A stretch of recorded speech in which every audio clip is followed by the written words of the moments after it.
I'm not talking about the public or the general Kuki peoples.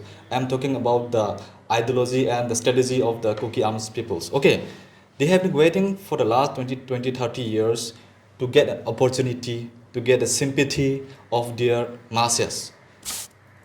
And as soon as the Meitei started the situation right now, they should be converted to ST.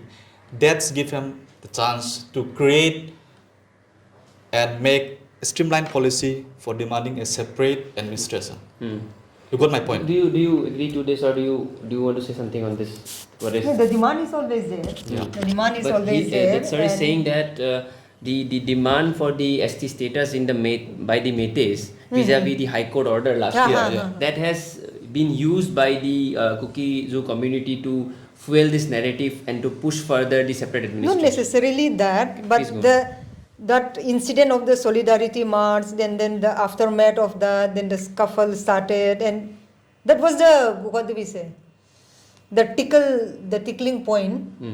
It is not necessary because of that. There is always a movement before, there is always demand, there are rebel groups. But last year, after the solidarity, then the youth started to fight, and then things escalated. What do we say? So this demand, the tipping point where it started. I never said it's the only point. I said it's the major point.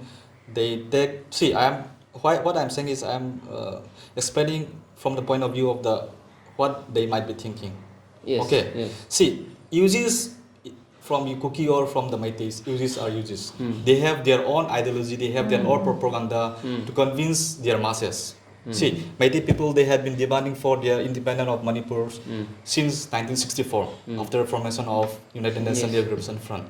And till date, the Indian army is unable to bring on the table for a ceasefire or any kind of agreement. The Indian army also, or the Indian Union also have that feeling that till date they are not unable to fulfill or unable to control this section of valley level. Yes. They have their own. They have done that. Okay. Yeah. What my point is, uses maybe A, maybe B. Their ideology is totally different. They are not similar with the general masses. Correct. Now we are discussing as I'm not representing any uses. Madam is not representing any uses. Any general people, they love to sacrifice their brother and sister. Yes.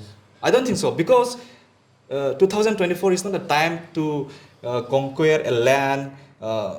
Instead of, I have seen a broadcast recently in a YouTube, one Indian media broadcast speaking with a Chinese lady. He said Chinese people doesn't have time to think about the extension of land. Yes. Instead of that, they are fully concentration on how to develop, how to technically sound. So here is a very interesting issue you talked about. You said that there was also separatist demand, insurgency going on in Manipur. Yeah. The AFSPA was revoked, and one of the statements made was that now there is peace in the northeast, not just related to Manipur. Assam was there, Nagaland was there. Yeah, right. All these are neighboring states, and we are revoking AFSPA in a lot of police stations. In 16 police stations, Yes. Yesterday's notification, we have all seen that it has been extended in 6 police stations. 6 or 16. Six police station, and in that Jiribam also comes into picture. So the bringing of AFSPA yet again to this map of Manipur, and we have seen anti-AFSPA movements. Irom Sharmila has been a face of that movement. So this conflict, and it has been written particularly in that order amid the conflict, amid the ongoing situation in Manipur, the AFSPA has been extended. So how do you see this going forward? How do you see Manipur going forward? We have students from Manipur coming to Assam on a daily basis, in Guwahati daily basis, to do their education, going to Delhi, going to Bangalore, Mumbai and other parts of the country for their daily survival. Now this is an issue that affects you and that affects you as well, your relatives as well as your cousins and all these people. So I want to know from a very personal perspective, whatever that is happening here, how it is affecting the common person, how it is affecting the normal housekeep person or the normal Deepak Singh who is a taxi driver from Manipur, how it is affecting them. Please go on, both of you. See, after last year, May, students who are from this area, I'm not mentioning about the valley, whole area, those who are affordable those who can afford to study in Guwahati or Mumbai, they are all now outside the Manipur. Those who are unable to give their children outside the state, they are inside the state. And the education system right now is totally, I should say, it's going back to 90s. Because suddenly, another 2 or 3 days or 1 week, something happens and mass rally comes up. Yes. In both the sides. Yeah, and apart In both from, the sides. see, now what happened, education is based on internet. Yes, online. Online. But suddenly after 5 days, 7 days, 8 days, suddenly internet shut down for many days. Right. Apart from that, if there is conflict in this area or if there is conflict in this area, their parents never, those who are little bit, interested in study, their parents will never allow to go out. Correct. But the problem is those who are in very areas, maybe from Which means the border areas between the valleys and the hills. either from the hillside or the valley side. Yeah. Those families, their life is totally gone, I should say, because they either from the Meitei people or the Kukizo community, they have to send their children to God. They're the post, near The the post. Yes. And So, ma'am, you also. and I think I should continue. I think this is a totally failure by Indian government and the state Yes, government. yes, that is what I'm coming. Ma'am, this affects both the Kuki and the Meitei community. You have Of to course, go of course. and share your opinion on this, that how the next generation and the common man is suffering in Manipur. Both the Kuki side and the Meitei side are suffering. The Nagas are also suffering. How do you? Nagas are also, yeah. So just tell us about it. How it's your personal experiences or any sort of experience on ground. Yeah, right now, for example, those who are in the Imphal Valley, if they want to go out the state, they have to fly. They have to fly. Yeah. So only the person who can afford a flight can go out only. They are stuck here. And those other areas, Churachandpur from my place, for example, we have to go here and go out. To the Aizawl- others, Aizawl Aizawl, airport. yeah, like that. Yeah. So, and even here, that women who was shot dead, Yeah. okay, recently, she was working in the field, in the Bishnupur, paddy right? field, yeah, Yes, yes. paddy field, Yeah. livelihood. Yeah. They are risking their life. And then there is one report last year that says that now it is already 1 year and nobody is working Yeah. in the field, for example. So famine will come, obviously. Yeah, right. The economy is really shrinking now. So both of you agree on this point that And the economy in- has gone to a toss. of Yes, course, go that back to lady who is 1990s. risking her life to work in the paddy field. Yeah. Yeah. Imagine. And then there is already a research saying that there is famine likely to come. Because nobody is working. See, the valley area is the main food bowl. Okay, the rice bowl. Yes. For example, if nobody is working on the field, what will happen after 2 years? Right now, they still have some food. Yeah. As a capital, there is some supply, for example, from here or somehow or the other. Yeah. And even in Churachandpur, some people are almost reduced to begging now. Okay. There is that community help, donations and all are still there. That's why people are But without livelihood, they are without managing. livelihood basically. But they are living on Livelihood subsistence. is now in a very, very Yes, risky state now. See, I don't think media persons, maybe from the state or a central or from the state, okay, they have entered too deep to know about what is happening to their life. Beyond the conflict. Beyond the conflict. I have not seen any media. See, whenever, suppose you are going to a Churachandpur, you will be taken care by some persons, well-known person. He will be taken to some place. Okay. He will show only those things, or maybe if you're visiting him, he will show those things. He will try to highlight those things which he thinks that need to be highlighted. Yes.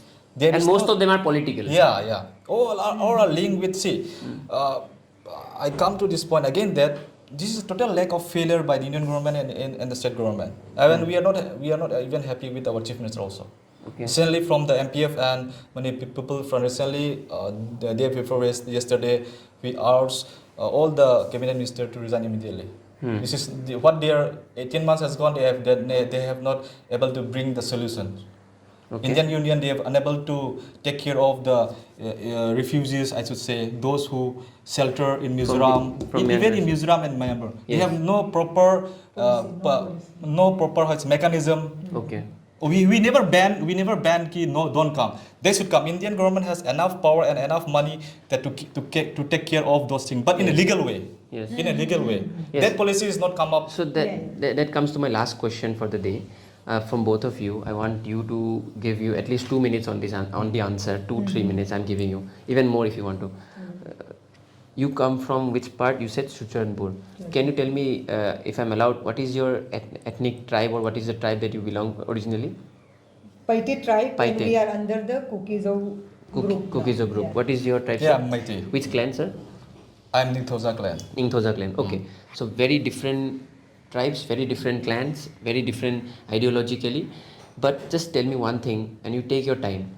Is the solution, or is there is any point for reconciliation between the communities at war right now, the Kuki community and the Meitei community? Do you think there is a point of reconciliation? Forget about the separate administration, forget about what happens in the high level political discussion. I'm talking about a day to day common man's reconciliation, because I have got to know that earlier there were football matches being played between the Meitei and Kukis in the border areas. No, I'm sorry for using the word border areas, but in between the hills and the valley areas. That was the kind of relationship there was there.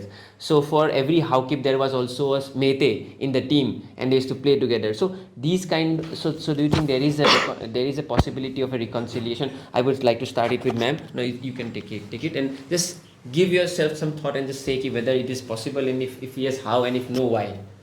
See, for me, I think we should not lose hope, because maybe 1 year, maybe 2 years, it may take time. Of course, it will take time because of the huge crisis that has erupted, and then the amount of violence that has impacted us. It will take some time, but it is not that there is no hope, because somehow or the other people will try to come back to their normal livelihood process, normal education, or maybe people to contact also. So the violence be now, sometimes it might come up, sometimes it may go down, but of course after it may take time, but that it is not that there is no hope at all, because people have been living together for very long time, no? So maybe the women, or maybe the civil society, there might be some, or maybe there is a change in the government, maybe after 5 years, or maybe next election or something, so that it is not totally that there is no hope, but there can be some point of this thing. You never know, some leadership may evolve in the future, so it is not totally hopeless. There is an element of of hope. course, there are people who are doing good work on the ground also. There are some Meitei Pangal who are running around carrying some items and goods, food items to Churachandpur. I myself used a Pangal driver while I was traveling from like that. Imphal to So Kangpokpi. it is not totally what do we say, cut off, and there is no interaction. Sir, you go on and we'll wrap it up. According to me, if we continue discussion like today we have done with Madam also, I think this kind of discussions should continue for another frequently. Then only we can understand how they feel, what we feel. Apart from that, first step should be in this sector. Okay. Second point is the Indian government and state governments should control the entire arms and ammunition which is in the hands of these people. Either it may be in the militants or in the public. See, they have reimposed the Armed Force Special Power Act. That will hamper only the common people. The UGs, either maybe from the hillside or from the valley side, they will be in that area which will be untraceable for the authority. But the army will be searching door to door, house to house, only to the common people. So this will hamper only the common people. In the history of Manipur, Armed Force Special Power Act has never solved. And I am very sad that before this conflict, Manipur, after the BJP government comes up in the Manipur, okay, the development of Manipur was quite fast. Like example, there was in the history of Manipur, there was a tri-nation football tournament. There was a Miss India beauty contest. Okay, that happened in just months before the conflict. March 2023. Yeah.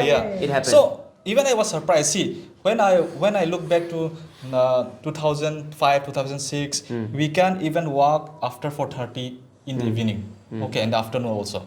Because the environment was so bad. But during the BJP government rules, initially it was quite good, and we felt like, Manipur is going to develop very soon in the coming 10 years. But suddenly what happened? It is, I will not say about Kuki or Meitei, I will say about the UGs.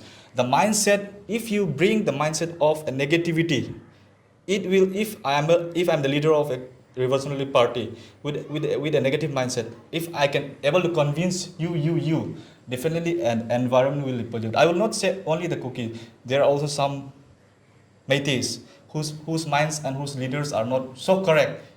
They are not appropriate leaders to rule the particular area or particular state. Same as with the Kuki people. So there should be an accountability.